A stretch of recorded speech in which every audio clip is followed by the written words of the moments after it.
SQL tutorial for beginner इन हिंदी की series में आप सभी का फिर से वेलकम है। दोस्तों, आज की वीडियो में हम देखेंगे एसक्यूएल में कैसे हम टेबल क्रिएट करते हैं और उसके ऊपर कैसे हम ऑपरेशन परफॉर्म करते हैं। तो दोस्तों, हम टेबल दो तरीकों से कर सकते हैं। एक तो या तो हम ओरेकल 11g एक्सप्रेस एडिशन के एप्लीकेशन के थ्रू हम ये कर सकते हैं, या फिर एसक्यूएल आप कमांड लाइन के थ्रू भी आप एसक्यूएल क्वेरी को रन कर सकते हैं। तो आइए सबसे पहले देख लेते हैं एसक्यूएल कमांड लाइन के थ्रू हम कैसे कर सकते हैं, किसी टेबल को कैसे क्रिएट कर सकते हैं। आप विंडो के स्टार्ट मेनू पे क्लिक करिए, यहाँ पे आप सर्च करिए एसक्यूएल कमांड लाइन। ये देखिए सबसे ऊपर ये आपका एसक्यूएल कमांड लाइन यहाँ पे ओपन हो गया। आप इस पर क्लिक कर लीजिए, ये एसक्यूएल आपका खुल गया। तो दोस्तों, इंस्टॉलेशन के टाइम पे आपने जो यूजर नेम और पासवर्ड एंटर किया था उसकी यहाँ पे ज़रूरत पड़ेगी। तो सबसे पहले आप यहाँ पे हम एसक्यूएल को डेटाबेस से पहले कनेक्ट करते हैं। तो यहाँ पे आप टाइप करिए कनेक्ट। यहाँ पे यूजर नेम जैसे कि मैंने यहाँ पे डाला था सिस्टम, पासवर्ड में डाल देता हूँ अपना।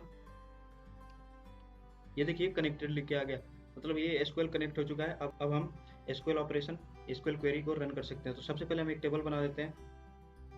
टेबल बनाने के लिए आप यहाँ पे टाइप करिए क्रिएट टेबल। यहाँ पे टेबल का नेम आप दे दीजिए, जैसे कि मैं दे देता हूँ यहाँ पे stu1 create table. Table name ये आपका stu1 और ये लास्ट में सेमीकोलन। फिर यहाँ पे आप इसके अंदर जो भी कॉलम आप डालना चाहते हैं इस टेबल के अंदर, जैसे कि उसका नेम, उसकी आईडी, उसका लोकेशन, उसका फ़ोन नंबर, ये जितने भी चाहे आप उसमें कॉलम डाल सकते हैं, फील्ड डाल सकते हैं। तो चलिए सबसे पहले मैं उसका नेम यहाँ पे एंटर कर देता हूँ। नेम कॉलम में इंसर्ट कर देता हूँ नेम, और ये कैरेक्टर टाइप का है। यहाँ पे इसकी साइज दे देते हैं मैक्सिमम 10 कर देते हैं। फिर यहाँ पे कॉमा, फिर नेम के बाद हमें यहाँ पे देते हैं उसकी लोकेशन। इसको भी हम कैरेक्टर टाइप में दे देते हैं। इसकी लेंथ भी हम 10 दे देते हैं। फिर हम उसकी एज को हम, जैसे कि पता है आपको ये एज इंटीजर टाइप का होता है, तो हम इसको नंबर में देते हैं। और दोस्तों, ये ध्यान रखना कि ये लास्ट में आपको कॉमा लगाने की ज़रूरत नहीं है। आप यहाँ पे कॉमा लगाएंगे तो फिर ये एसक्यूएल क्वेरी रन नहीं होगी। तो आप इस चीज़ का बेसिकली ध्यान रखना। फिर आप एंटर प्रेस कर दीजिए। ये देखिए टेबल क्रिएट हो गया। अब इसको देखने के लिए कि टेबल क्रिएट हुआ है, तो उसको हम देखने के लिए यहाँ पे डिस्क्राइब टेबल करते हैं, यानी कि DESC। फिर टेबल नेम, जो हमारा टेबल नेम था, यानी कि stu1 सेमीकोलन। फिर ये देखिए हमने जो फील्ड बनाए थे, वो जो कॉलम बनाए थे, वो आगे नेम, लोकेशन और एज। तो इस प्रकार से हम टेबल कमांड लाइन में बना सकते हैं। आइए अब हम देखते हैं कि एप्लीकेशन में हम कैसे टेबल को बनाते हैं। तो आप यहाँ पे अपना ओरेकल 11g डबल क्लिक करके ओपन कर लीजिए। ये ओपन होने के बाद फिर आप यहाँ पे एसक्यूएल की क्वेरी लिखते हैं, जैसे क्रिएट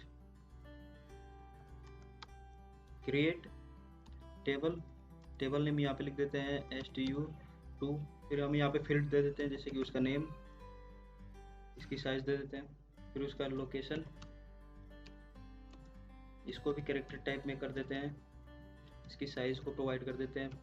देन उसकी एज, आप यहाँ पे जितनी मर्जी चाहे आप फील्ड यहाँ पे दे सकते हैं। सॉरी, यहाँ पे स्पेलिंग मिस्टेक। एज को हम नंबर में दे देते हैं। अब इस क्वेरी को रन करते हैं। दोस्तों, ये ओरेकल 11g में ये इंडिविजुअल एक क्वेरी को रन करता है, और ये लास्ट में सेमीकोलन लगाना जरूरी है, क्योंकि ये सारे स्टेटमेंट को सेमीकोलन के थ्रू ही ये सेपरेट करता है। तो इस चीज़ का ध्यान रखें, आप सेमीकोलन यहाँ पे लगा के करिए। फिर अब इसको हम सेलेक्ट करके इसको रन करते हैं, देखते हैं इसकी आउटपुट। ये देखिए यहाँ पे टेबल क्रिएटेड, आप इजीली देख सकते हैं। यहाँ पे भी हम डिस्क्राइब टेबल करके इसके डिस्क्रिप्शन को देख लेते हैं। यहाँ पे इस क्वेरी को सेलेक्ट करके फिर रन कर देते हैं। देखिए ये नेम, लोकेशन और एज, 3 कॉलम हमारे डेटाबेस में क्रिएट हो चुके हैं। इस तरीके से हम टेबल को क्रिएट कर सकते हैं। अगर ये वीडियो आपको अच्छा लगा तो आप वीडियो को लाइक करिए, कमेंट सेक्शन में कमेंट कीजिए और हमारे चैनल को सब्सक्राइब कीजिए। आगे की वीडियो में मैं आपको सेलेक्ट स्टेटमेंट के बारे में बताऊंगा। तब तक के लिए धन्यवाद।